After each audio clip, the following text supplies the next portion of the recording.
My hope is that the government would not be involved in the decisions of a private company. Good. I would hope so too, but apparently that is not the case in the United States of America today under this administration, because the hypotheticals I've just given you aren't hypotheticals at all. They've happened, and we know that they are happening.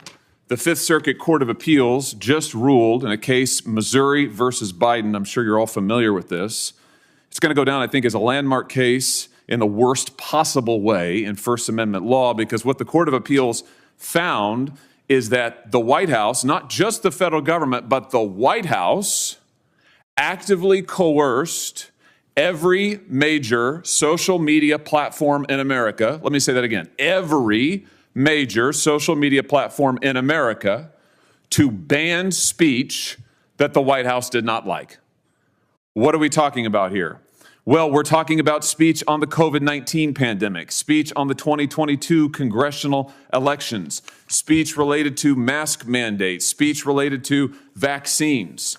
What did the White House do? Well, over a period of years, they met with, on a regular basis, the leaders of social media companies and demanded that the speech they did not like be taken down. They further demanded that these same social media companies amplify the White House's speech. Amazing. So take down all of this speech that we don't like, amplify our own speech. Unbelievable. What kind of speech are we talking about? Well, for example, not just public officials, but parents. Here's an example from my state, the state of Missouri. I'm reading you from the opinion here.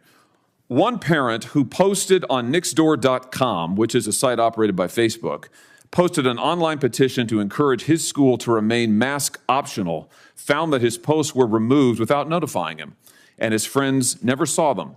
Another parent in the same school district who objected to mask mandates for school children responded to Dr. Fauci on Twitter and promptly received a warning from Twitter that his account would be banned if he did not delete the tweets criticizing Dr. Fauci's approach to mask mandates.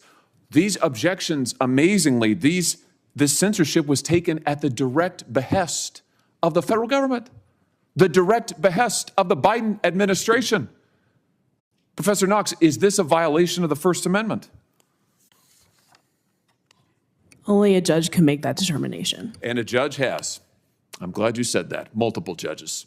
The district court, federal district court, said there was a direct First Amendment violation. Court of Appeals unanimously, three-judge panel, unanimously said direct First Amendment violation.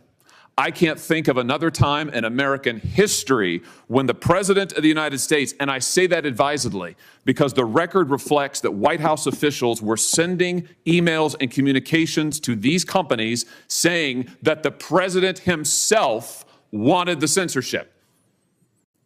So you've got the government doing exactly what Professor Knox said is not permitted under the First Amendment, directly coercing the speech of private parties, and not just one or two authors, but parents all across the country.